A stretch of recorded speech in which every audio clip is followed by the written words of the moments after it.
नमस्कार, मेरा नाम है लक्ष्मी और आप देख रहे हैं न्यूज़ 18 बिहार झारखंड का डिजिटल प्लेटफॉर्म। देखिए, सरकार ने पान मसाला, गुटखा, सिगरेट और ऐसी हानिकारक चीज़ों पर एक नया एक्स्ट्रा टैक्स लगाने का फैसला किया है।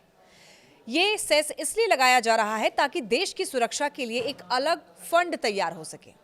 जैसे कि कारगिल जैसे हालात में या फिर मॉडर्न वॉरफेयर के समय में सेना को हथियार, टेक्नोलॉजी और भी जरूरी उपकरण लेने में बजट की कोई कमी ना हो। वित्त मंत्री निर्मला सीतारमण ने लोकसभा में ये कहा कि 90 के दशक में आर्मी को सिर्फ 70 से 80% हथियार मिलते थे और बजट की कमी के कारण हम कारगिल जैसे हालात में कमजोर स्थिति में थे। अब ऐसा दोबारा ना हो, इसीलिए ये खास फंड जरूरी है। तो सरकार का ये कहना है कि ये टैक्स किसी जरूरी चीज पर नहीं बल्कि डीमेरिट गुड्स यानी कि ऐसे प्रोडक्ट जिनसे स्वास्थ्य को भारी नुकसान होता है उन पर लगाया जाएगा। इससे आम लोगों पर कोई अतिरिक्त बोझ नहीं पड़ेगा बल्कि इससे मिलने वाला पैसा सिर्फ नेशनल सिक्योरिटी में ही खर्च किया जाएगा। साथ ही वित्त मंत्री ने बताया कि पान मसाला यूनिट्स पर पहले ही 40% जीएसटी लगता है। अब उसके ऊपर ये health plus national security cess भी जोड़ा जाएगा, जिससे ये प्रोडक्ट और महंगे हो जाएंगे। विपक्ष ने इसका विरोध किया, लेकिन सरकार का कहना है कि देश की सुरक्षा के लिए पैसे चाहिए और आम जनता पर बोझ डाले बिना ये पैसा जमा करने का तरीका सही है। उन्होंने ये भी कहा कि सरकार ने आयकर और जीएसटी में छूट देकर लोगों को राहत दी है, इसीलिए हानिकारक प्रोडक्ट महंगे होना कोई गलत बात नहीं है।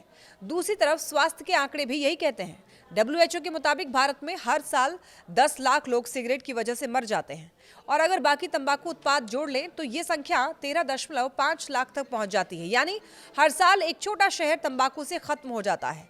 भारत में करीब 25 करोड़ लोग स्मोकिंग करते हैं, जिनमें 20 करोड़ पुरुष और 5 करोड़ महिलाएं शामिल हैं।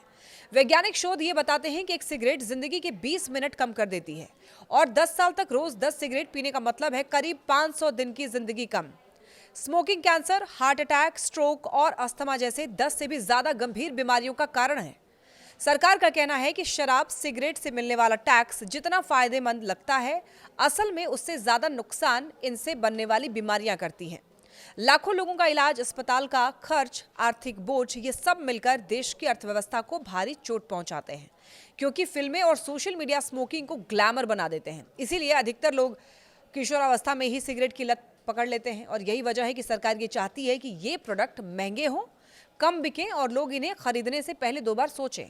तो कुल मिलाकर सरकार कह रही है कि हानिकारक प्रोडक्ट महंगे होंगे लेकिन आम लोगों की जेब नहीं कटेगी और मिलने वाला पैसा सीधे उन हथियारों, तकनीक और सुरक्षा तैयारियों पर खर्च होगा जो देश को मजबूत बनाएंगी। यानी स्वास्थ्य और सुरक्षा दोनों के लिए एक साथ कदम।